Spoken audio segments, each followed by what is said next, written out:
As mudanças nas regras que disciplinam a distribuição de recursos do Fundo de Manutenção e Desenvolvimento da Educação Básica e de Valorização dos Profissionais da Educação Fundeb levaram a CNM, Confederação Nacional dos Municípios, a realizar novos cálculos de transferência de verbas da União para as cidades brasileiras em 2022. As projeções da CNM, jornalista Beto Almeida, indicam que somente para os 184 municípios do Ceará serão pelo menos 8 bilhões 598 milhões de reais. Com o maior contingente de estudantes na rede municipal de ensino, a cidade de Fortaleza ficará com a maior fatia desses recursos, ou seja, 1 bilhão 423 milhões de reais, enquanto o menor volume de verbas ficará com a cidade de Baixio, na região do Cariri, com um repasse anual de 5 milhões 762 mil reais. Os números são positivos para a educação do Ceará, para os municípios cearenses.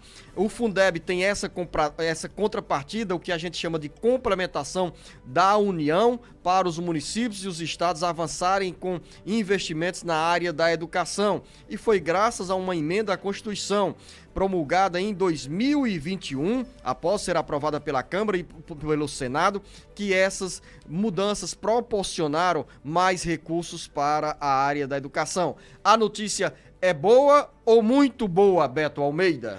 A notícia é muito boa, porque os valores aí foram atualizados, Zenu, tanto da complementação que é feita pela União para os estados e os municípios, como o valor por aluno ano também foi atualizado. Então, são estimativas que a CNM divulga, Confederação Nacional dos Municípios, para orientar os prefeitos exatamente dentro do planejamento que eles têm para o ano de 2022. E aí você já citou aí Fortaleza, citou que vai ficar com mais de 1 bilhão. Eu acho interessante a gente pegar alguns municípios aqui estratégicos e dizendo aqui para os nossos ouvintes que nos acompanham, por exemplo, que esse quadro daqui a pouco vai estar aí no portal Ceará agora, mas também está lá no site da Confederação Nacional dos Municípios, na CNM. Eu tenho aqui curiosidade, Zenor, já de olhar aqui algumas coisas. Vou olhar aqui minha terra, por exemplo, Horizonte, enquanto eu vou aqui vendo basicamente quanto é que está previsto. Chorozinho, que é a terra do prefeito Júnior Castro, que é lá que é presidente da APRES, por exemplo, Zenor. A estimativa total de receita para Chorozinho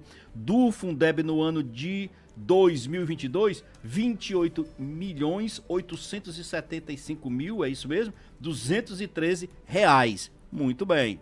Vamos aqui para... Vamos lá, Camila. Aumenta aí, para quem está nos acompanhando pelas redes sociais, o quadro fornecido pela Confederação Nacional dos Municípios já está disponível com os valores. Vamos aí, ó, Beto, uma cidade que nos acompanha... Deixa eu ver Horizonte aqui, por favor. Não, Beto, Horizonte. Pela metade do caminho. Vamos lá.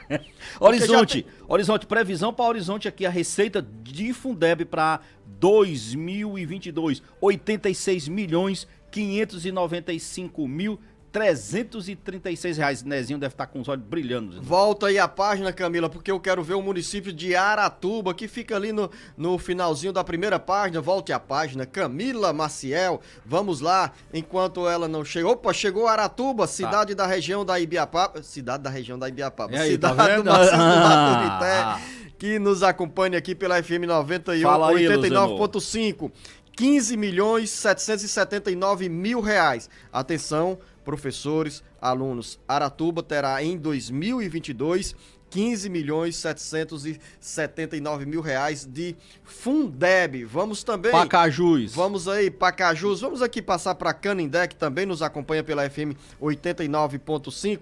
Vamos lá, Canindé. Carnaubal vai receber 24 milhões de reais. Cascavel, 95 milhões de reais. Onde está Canindé, Camila? Mas eu já cheguei a Caridade, que vai... Ah, Camila aí, ó, tirou a tabela dos meus olhos. Canindé, 106 milhões de reais, 106 milhões de reais, Canindé. Caridade, que eu também falei, 22 milhões de reais. Capistrano, 21 milhões de reais. O certo é, Beto Almeida, muito dinheiro na área da educação. Você lembra que os prefeitos conseguiram avançar com a aprovação de uma emenda à Constituição que os perdoa de qualquer punição em relação aos anos de 2022 e 2021, quando durante a pandemia os gestores alegam que não foi possível aplicar todo o dinheiro ou teto estabelecido na Constituição Federal na área da educação. E aí nós vamos aqui, ó... Aí, Luziano, é bom destacar, inclusive, o seguinte, que foi realmente dado o perdão para os prefeitos que descumpriram a determinação constitucional de aplicar os 25%, mas eles têm o compromisso de ainda aplicar essas verbas que estão lá no caixa do município, que não foram aplicadas corretamente em educação ou devidamente como prevê, eles têm que fazer isso pelos próximos anos ainda, 2023,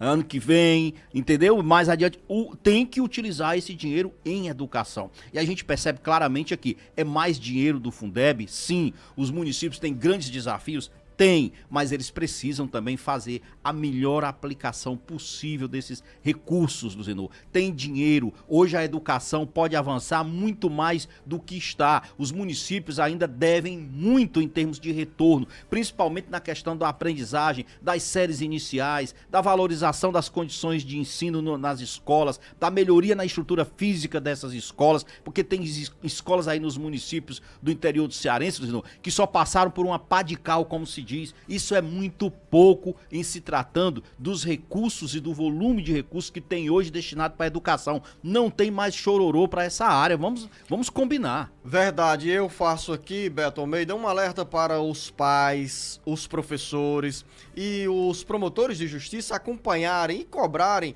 a destinação, a aplicação desses recursos, dessas verbas da educação tão necessárias e importantes para a melhoria da qualidade do ensino, com um investimento que garanta a valorização dos professores e que deem mais atrativos para os alunos permanecerem em sala de aula e aproveitarem melhor o que os professores, com o seu esforço, com a sua preparação, podem transmitir para os estudantes. Então é importante que a fiscalização seja feita logo no início, o anúncio do dinheiro é feito para determinada instituição, para determinado destino, aí logo já se começa a conversar. Não adianta, Beto Almeida, fiscalizar depois que o dinheiro foi aplicado, porque Exatamente. a porta já está fechada, ou seja, o dinheiro foi aplicado, se tiver erro, como é que esse dinheiro vai voltar para a educação? Não volta.